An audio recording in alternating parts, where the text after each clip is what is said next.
सोचिए अगर आपके पास में एक प्रॉपर्टी है जो हर महीने आपको किराए के रूप में लगातार पैसे दे रही है। कुछ सालों बाद उसकी कीमत दोगुनी हो जाती है और आप उसे बेचकर अच्छा खासा बड़ा मुनाफा कमाते हैं। ये सब रियल एस्टेट इन्वेस्टमेंट की ताकत है। लेकिन सवाल यह है, अगर आपके पास में ज्यादा पूंजी नहीं है तो आप अपनी पहली प्रॉपर्टी के लिए फंडिंग कैसे करेंगे? क्या बिना करोड़पति बने भी रियल एस्टेट में निवेश किया जा सकता है? अगर हाँ तो कैसे? अगर आप इन सवालों का जवाब जानना चाहते हैं तो इस वीडियो को आखिरी तक जरूर देखें।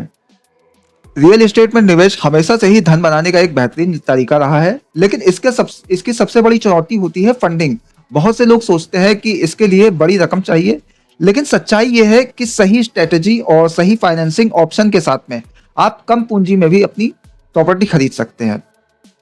सबसे पहला तरीका है बैंक लोन। अधिकतर लोग होम लोन या कॉमर्शियल प्रॉपर्टी लोन के जरिए निवेश शुरू करते हैं।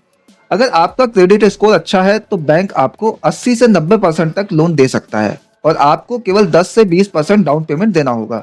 इससे आप कम पैसे लगाकर भी बड़ी प्रॉपर्टी खरीद सकते हैं और उसे किराए पर देकर लोन की ईएमआई कवर कर सकते हैं। दूसरा तरीका है पार्टनरशिप। अगर आपके पास में पर्याप्त पूंजी नहीं है लेकिन आपके पास में अच्छा प्लान और मार्केट नॉलेज है तो आप किसी इन्वेस्टर को पार्टनर बना सकते हैं। इसमें एक व्यक्ति पैसा लगाता है और दूसरा निवेश का प्रबंधन करता है। ये मॉडल उन लोगों के लिए फायदेमंद हो सकता है जो बिना ज्यादा पूंजी के रियल एस्टेट में कदम रखना चाहते हैं। एक और तरीका है real estate investment trust, REIT। अगर आप सीधे प्रॉपर्टी नहीं खरीदना चाहते तो आप REIT में निवेश कर सकते हैं। ये छोटे निवेशकों को बड़े रियल एस्टेट प्रोजेक्ट में भाग लेने का मौका देता है। ये उन लोगों के लिए अच्छा विकल्प है जो शुरुआत में कम पूंजी के साथ में निवेश करना चाहते हैं और धीरे धीरे अनुभव हासिल करना चाहते हैं। इसके अलावा सेलर फाइनेंसिंग एक और विकल्प है जिसमें प्रॉपर्टी का मालिक आपको खुद लोन देता है और आसान किस्तों में भुगतान करते हैं आप।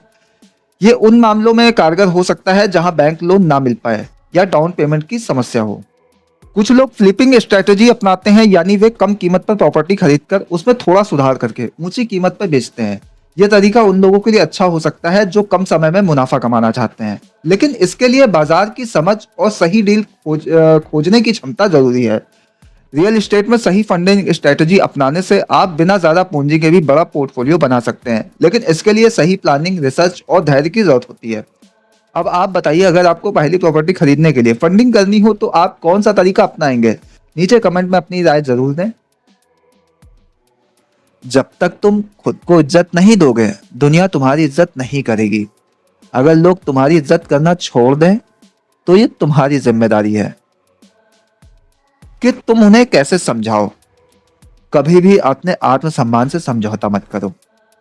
किसी के अपमान को स्वीकार कर लेना ये तुम्हारी कमजोरी को दर्शाता है, जो कि सही नहीं है।